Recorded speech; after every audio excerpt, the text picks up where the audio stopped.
शागिर्द त सभई स्कूली नींगर चवाईंदा आहिनि, पर सही नमूने में शागिर्द थियण लाइ चंद खूबियुनि जी ज़रूरत आहे, वरना स्कूली ॿार पंहिंजे मक़सद में कामयाब थी न सघंदो ऐं इल्मु जहिड़े क़ीमती सरमाए खां महरूम रहिजी वेंदो। शागिर्द जे सुधारे ऐं वाधारे लाइ वालिदीन पंहिंजी मिल्कियत सर्फ़ कनि था ऐं उस्ताद पंहिंजी दिमाग़ी कावश संदन नज़राना रखनि था। उन सां गॾु सरकार नामदार बि उन कम में वॾी मूड़ी सेड़ाए थी। उन हूंदे बि शागिर्द जी असलियत में जेकॾहिं झलक न आई त पोइ चारई ॾोकड़ चट। भला उन जो कहिड़ो सबबु आहे जो पाणी मथे झूपड़ा मोरख उञ मरनि? उन जो सबबु आहे त शागिर्द पंहिंजे फ़र्ज़नि पूरी करण में कुताही करे थो। संदसि फ़र्ज़ हेठि ॾिजनि था, जंहिंजे पूरे करण सां उहो सही शागिर्द साबित थींदो ऐं क़ौम जी ॿेड़ीअ जो बहितरीनु नाख़ुअ थी उनखे पार पहुचाईंदो। शागिर्द जो पहिरियों फ़र्ज़ु आहे त पंहिंजी सिहत बरक़रार रखे। सिहत जे बरक़रार रखण करे हू कुटुंब जो सुठो भाती, क़ौम जो बहितर फ़र्द ऐं ज़हीन शागिर्द थी सघंदो। वरना सिहत खे हथां विञाए पाण लाइ, कुटुंब लाइ ऐं क़ौम लाइ ॾचो साबित थींदो। सिहत खां सवाइ को बि फ़ाइदेमंद कमु करे न सघंदो। सिहत जे ख़्याल खां तंदुरुस्तीअ जे उसूलनि ते हलणु निहायत ज़रूरी आहे। सुबुह जो सवेर उथी ॾंदुण कजे, वर्ज़िश करणु, तड़ करणु, साफ़ कपिड़ा पाइणु ऐं मुकमल वक़्ताइती ग़िज़ा खाइणु। जेको शागिर्द उन्हनि असूलनि जो पाबंद थियो तंहिं पाण खे गोया सिहत जे ज़ेवर सां आरास्ता कयो ऐं पंहिंजे फ़र्ज़ जी बजा आवरी कई। शागिर्द जो ॿियो ऐं निहायत ज़रूरी फ़र्ज़ु आहे ख़ालिक जी इबादत करणु ऐं उन जी ख़ुशनुदी हासिलु करणु। उन लाइ हर मुस्लमान शागिर्द लाइ 5 वक़्त निमाज़ पढ़णु ऐं रोज़ाना सुबुह जो सवेल क़ुर पाक जी तिलावत करणु। ईअं करण सां संदसि सिहत बि सालिम रहंदी ऐं रूह खे राहत बि नसीब थींदी। उन सां गॾु इख़लाक़ जी आला मिल्कियत जो मालिक बणिजी पवंदो। छाकाणि त जंहिं रब खे राज़ी कयो तंहिं ॼण के दुनिया जी हर चीज़ हासिलु कई। असांजी ज़िंदगी न फ़क़ति दुनिया सां पर आख़िरत सां बि वाबस्ता आहे, त पोइ लाज़मी आहे त आख़िरत जे औखे सफ़र लाइ सामान बि संभाले खणिजे। दुनिया खे सभु कुझु सम्झी आख़िरत खे विसारे छॾणु सरासर नादानी आहे। जंहिं असांखे पैदा कयो, दुनिया में रहण लाइ साज़ो सामान अता कयो, त पोइ उनखे विसारणु वॾी भुल आहे। ऐं जंहिं पंहिंजे मालिक खे राज़ी कयो उनखे अयाज़ वांगुरु आला इज़त हासिलु थींदी। शागिर्द जो टियों फ़र्ज़ु आहे पंहिंजे वालिदीन ऐं उस्ताद जी ख़िदमत करणु ऐं संदन फ़रमान बरदार थी रहणु। ईअं करण सां घर ख़्वाह स्कूल में जो संदसि ॿियो घरु आहे, इज़त ऐं मान पाईंदो ऐं इल्म जो सही ऐं घणो ज़ख़ीरो हासिलु करे सघंदो। हर को इंसानु चाहे थो त हू दुनिया में इज़त जो वक़्तु गुज़ारे वञे।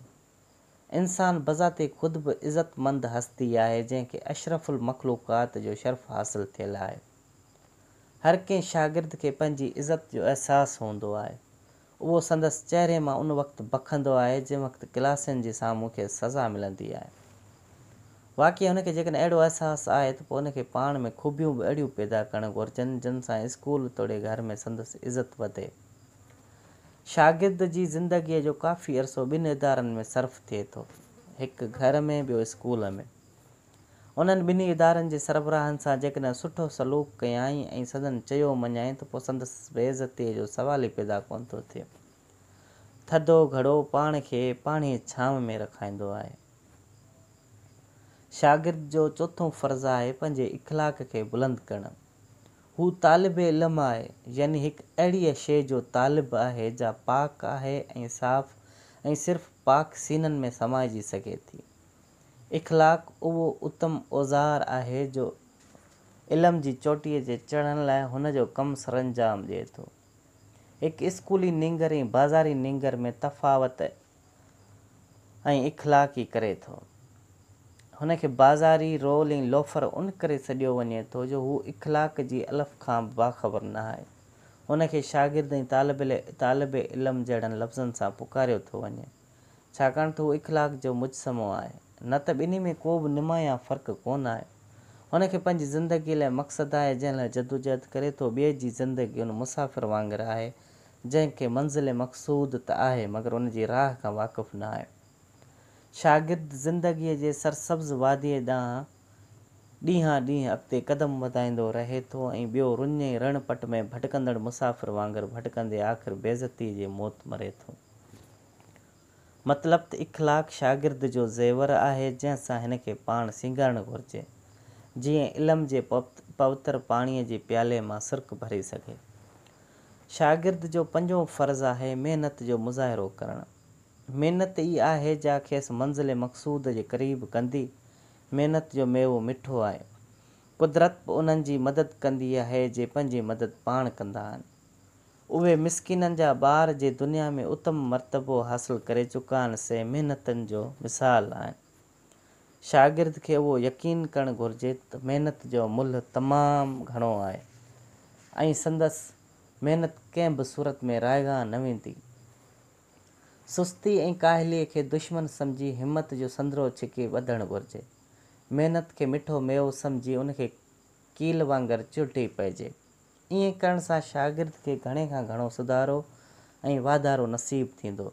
संदसि नालो इख़बार जे अवलेन कालमनि में शाया थींदो ऐं तारीख़ में सुनहरी लफ़्ज़नि में लिखिबो। हू उन इज़त जो मालिक थींदो जंहिंजो ख़्वाबु लहण बि हिन लाइ कंहिं वक़्तु अजायो ख़्यालु हो। शागिर्दनि खे उन्हनि फ़र्ज़नि जी जेकॾहिं बजावरी कई ऐं पाण खे सही शागिर्द साबित करण लाइ कोशिशि कयूं त संदनि कामयाबी यकीनी आहे।